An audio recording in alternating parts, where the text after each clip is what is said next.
Well, I haven't looked at one of these in a long time. So here is the Bandai DX Chogokin YF-29 Durandal Valkyrie Ozma League Custom.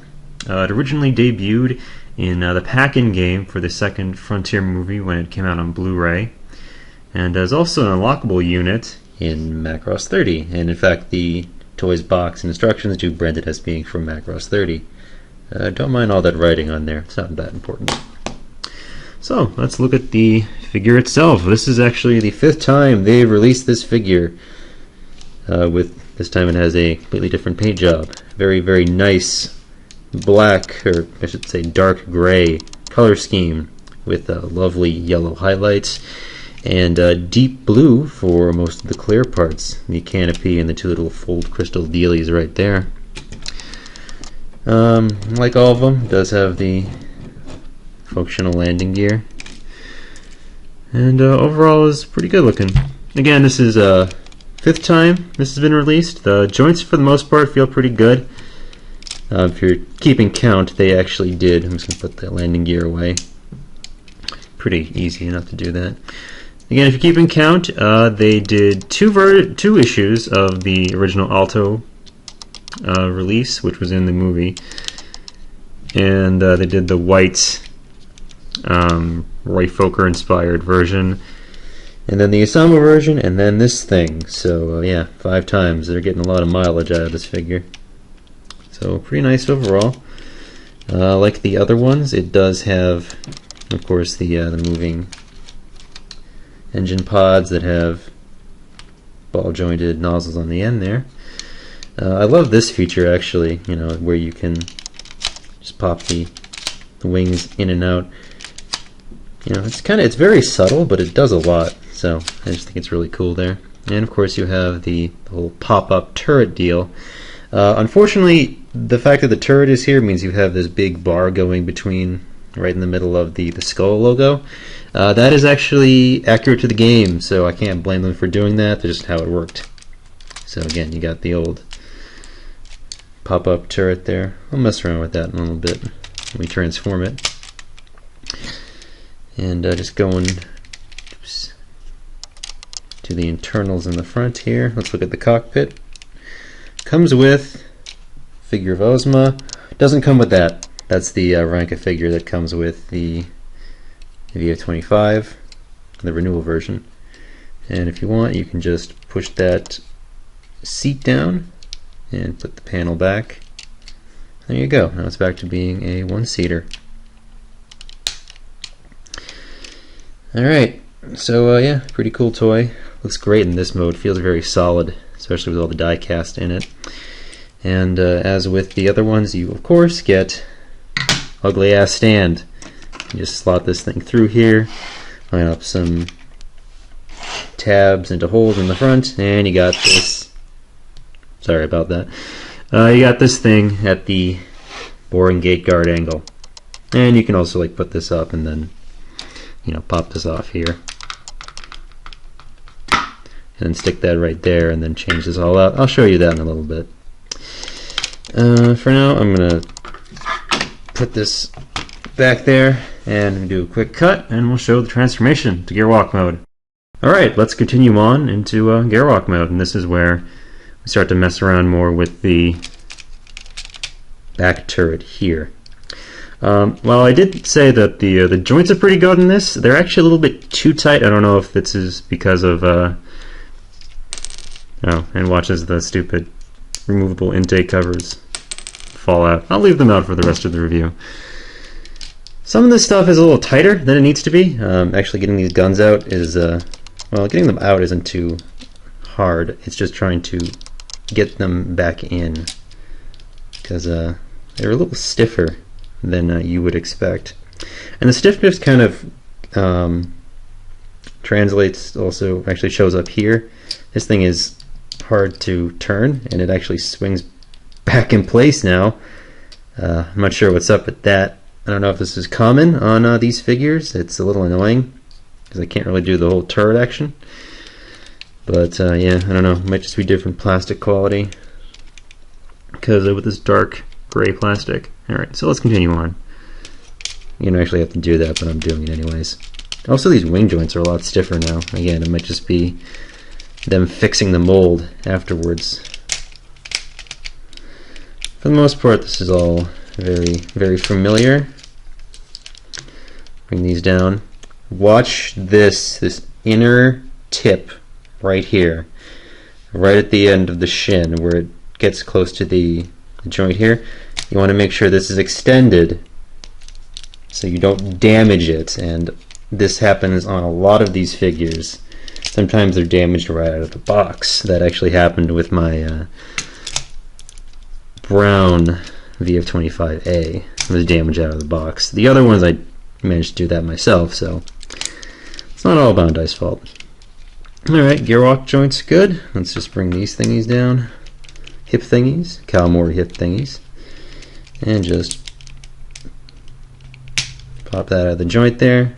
And I guess while we're in the process of doing this, we should take off the shield and bring the arms out so that we can let the big old gun fall off. So bringing this out, and then just pull these out and over, and they will swing forward a bit. It's supposed to move down a bit too so they can get the clearance there. There we go. It's just those shoulder pads that make it kind of hard to keep everything aligned. Okay, I'm just going to bring down this little thing here, and then these will meet up. These will go back in to the bottom of the jet mode, and we'll be good.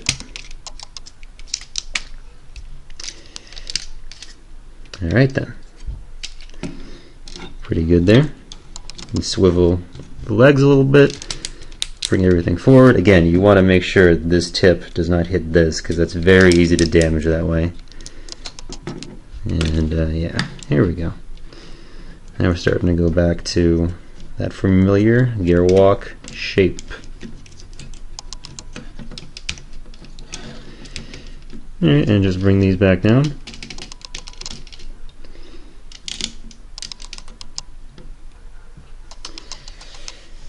And I'll place the gun in the hand and the shield back on off camera, because it's pretty easy.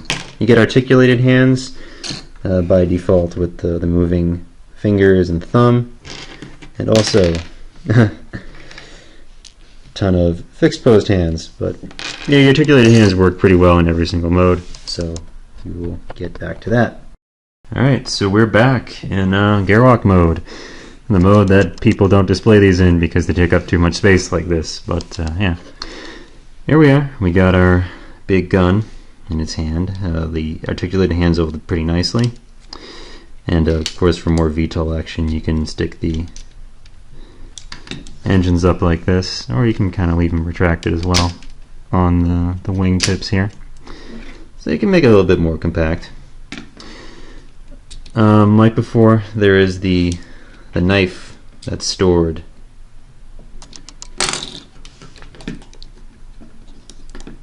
stand up nicely, you. Anyway, there's the knife that's inside here. Just gotta kind of grab it out of there. And like the other versions of this figure, you do have the moving clips where it attaches in fighter mode, and also this little door for the hands. Now remember, this door actually will click out into place and then click back. So keep that in mind when you are transforming it back. So let's look a little closer at the gun again. So with the gun, to open it up, you just pull this. It actually brings the little gun sight upwards, little sniper scope. And then this, it just sort of splits in the middle. It can be kind of hard to get it, so you should start at the front there, and then you just sort of position it so that it's open like a Macross cannon.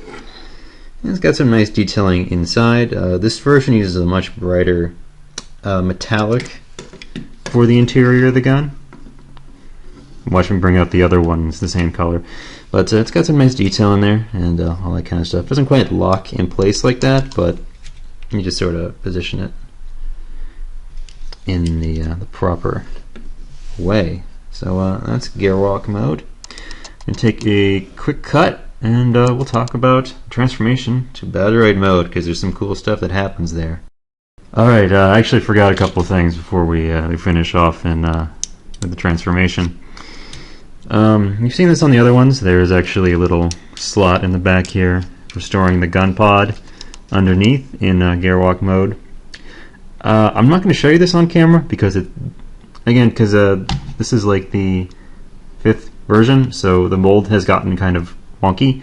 This is really tight in here, and if you don't push this in all the way, it will launch the gun like a pressure launcher, you know, a transformer, all the way in the opposite direction, so that can be annoying.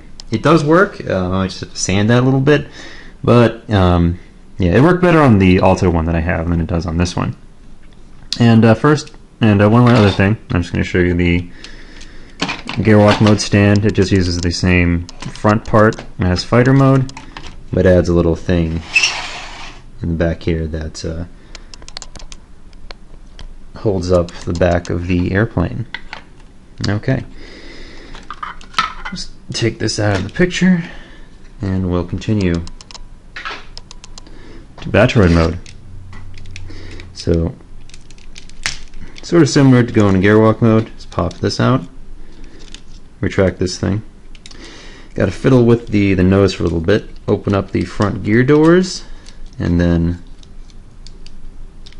flip the nose cone inwards. Alright, so with this you probably noticed there is no big fin like on Alto's version, or even a single laser like on the Ozma version. This is a new head. It has a couple of quirks to it. There are these it actually has 4 laser guns on the side. They're kind of stiff.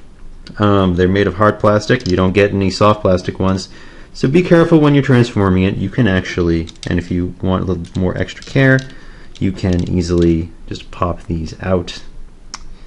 And I think I might do that for this. I think I will, because it'd be easier. So all you have to do is just pop these out. The only problem is that his little hat might go flying, so I will take that off as well. So I'll just leave that aside for now. And as we continue on, and pop off one of the shoulder pads, but that normally happens as well. Alright, so just continue on, and we just kind of bring this thing up and around, and we can get underneath and just push the head through. And this is kind of why it's better to just grab or take some parts off of it so you can get a good grip on it. Alright, so that's starting to come through there. It's very sad without his hat. And then you just push up on a tiny little joint in there that brings the whole head, the neck assembly upwards. The head extends upward on the neck assembly as well, and this thing just gets kind of pushed up all the way back, and then it clicks in place. And then you just bring this up, and it goes right in here. But remember, when you're doing this, these doors need to be underneath the little fin that is like right on the end of where the nose meets the nose cone kind of meets the edge of the cockpit block. And that all goes in there.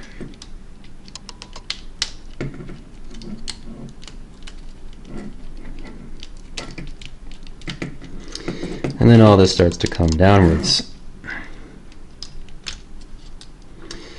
And with this part, basically you're going to position the hips so that when you bring this whole thing upward, it'll lock into those little notches. Basically this die cast part here will lock into these notches, and this is always difficult because you kind of have to put the legs like this and then have it all come up together. And you probably also want to just pop off or pop this joint open as well. Very simple transformation, but for whatever reason no toy has really made it simple. It's like, this is not really hard. This is less complex than some deluxe class transformers. Not that that's a bad thing. but you know, there we go. Let's get that in place. Watch out for the canards, and just extend everything back the way it should be for a big robot. Okay, so that's basically the transformation to battroid mode. Just kind of put the tail fins inward for a little bit, as much as they travel. And I'm going to dress this guy back up, and we'll come back to this. Alright, here we are back in battroid mode. And I think this is where the figure really starts to kind of come into its zone as far as the personality goes. Because we get a good look at the new head, which has a pirate hat, and it's awesome. And it has a pair of very shiny, clear green parts for the eyes, in addition to the proper 4 lasers on top for a commander's Valkyrie. And the outer lasers on our ball joints so they can splay outwards a little bit, and they also move independently from this one, the inner one. And the inner ones can rotate as well, can take the whole thing with it. So you can totally have like the lasers going in different directions, although I just kind of like to have them splayed out. Just kind of grab them from the bottom because they feel a little frail. Unfortunately, again, you don't get the soft PVC ones, so this is all you got, so you should try to keep it in good condition. And if we compare this to the Alto type, which is by this point the only one that appeared in animation, you can kind of see how they become pretty different as far as their attitude goes, the look goes. So yeah, the Ozma type is definitely a worthy buy, just if you like the looks of it. It feels a lot different than this guy here. And you'll notice that Mr. Alto is kind of loose as far as some of his ball joints are concerned. Fret not, it is possible to fix these figures. And you've probably heard of this before. And you can just hang out on the side there. People do this for a lot of action figures, expensive or not. You just get yourself some kind of floor polish that has the future finish there at the bottom, or any kind of like nail polish. And what you do is you just open the toy up and coat the joints, a couple layers of the polish to kind of stiffen them back up. Of course, this figure's new, so he's still pretty good as far as his joints go. You kind of saw before, he's got a wide range of stuff here. A lot of it's just kind of watching out for like the canards right behind the hips and other stuff like that. Of course, he has the nice extra pull out on the ankles there. The ankles don't actually move to the sides as much as on the other one. I don't know if it's the same as on the other ones, but so sometimes when he's like this, his feet aren't really quite planted. Might just be kind of stiff though. You have the ball jointed shoulders.